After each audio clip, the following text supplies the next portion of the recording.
UP के बदायूं में रविवार सुबह 9 बजे आसमान से अचानक बर्फ की सिल्ली गिर गई, जिसका वजन 20 से 50 किलो बताया जा रहा है। उस समय ईंट भट्टे पर लोग काम कर रहे थे, जो बाल बाल बच गए। इसका पता चलते ही आसपास के लोग जुट गए। जांच के लिए पुलिस टीम भी पहुंच गई। इंस्पेक्टर बीके मौर्य ने कहा, ये कुदरत का करिश्मा है। एसडीएम प्रेमपाल सिंह ने बताया, सीनियर अफसरों को मामले की जानकारी दी गई है, जांच करवाई जा रही है। बर्फ के पानी का सैंपल कलेक्ट किया गया है। मामला शहर के ही बिलसी मोहल्ले का है। लखनऊ के मौसम विभाग के वैज्ञानिक अतुल सिंह ने कहा, इस सीजन में ओले नहीं गिरते हैं, संभवतः ये प्लेन से गिरा होगा, इसकी जांच होनी चाहिए। कानपुर की सीसीयू यूनिवर्सिटी के मौसम विशेषज्ञ डॉक्टर एसएन सुनील पांडे ने कहा, आसमान में तापमान माइनस में रहता है। वहां पर जब मॉइस्चर की वजह से कई सारी बूंदें इकट्ठा हो जाती हैं तो वे आपस में मिलकर बर्फ बन जाती है। अक्सर ऐसा होता है कि वो पिघलकर नीचे गिर पड़ता है। वाराणसी एयरपोर्ट के एक अधिकारी ने कहा कि इस तरह से कोई बर्फ की सिल्ली फ्लाइट से जमीन पर नहीं गिरती है। प्रशासन को इसकी जांच करानी चाहिए ताकि मामला स्पष्ट हो।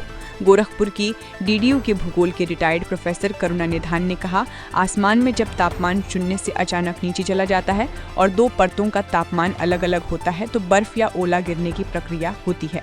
हालांकि एक बर्फ की सिल्ली गिरने का मामला कुछ अलग है। संभव है फ्लाइट के गुजरते वक्त उसका वेस्ट गिराया गया हो। गहराई से जांच होनी चाहिए। वीर सिंह ने बताया कि मैं पूरे परिवार के साथ भट्टे पर काम कर रहा था, तभी आसमान से बर्फ की सिल्ली मेरे पास गिर गई। उसके कई टुकड़े दूर दूर तक गिरे। भट्टे पर नंदिनी, सुमेंद्र, काजल, पूनम और संगीता काम कर रहे थे, जो बाल बाल बच गए। सुमेंद्र यादव ने कहा कि आज सुबह करीब 9 बजे आसमान से बर्फ की सिल्ली गिरी। नीचे ईंट भट्टे पर बच्चे काम कर रहे थे। हालांकि इस घटना में कोई घायल नहीं हुआ, सभी बच गए। उस वक्त मैं भी वहां पर मौजूद था। यूपी में पहाड़ों से आ रही ठंडी हवाओं ने सर्दी में अचानक इजाफा कर दिया है। बरेली, वाराणसी, जौनपुर समेत 20 शहरों में घना कोहरा छाया है। बरेली में विजिबिलिटी 50 मीटर और काशी में 500 मीटर दर्ज की गई है। शाहजहांपुर में रोडवेज बस और डीसीएम की टक्कर हो गई। हादसे में डीसीएम चालक समेत 3 लोग घायल हो गए।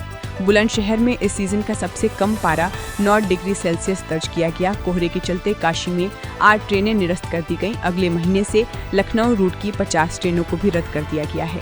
प्रदेश में सुबह से शाम तक बादलों और सूरज की लुका छिपी देखने को मिल रही है। लोग अलाव और हीटर का सहारा लेने लगे हैं।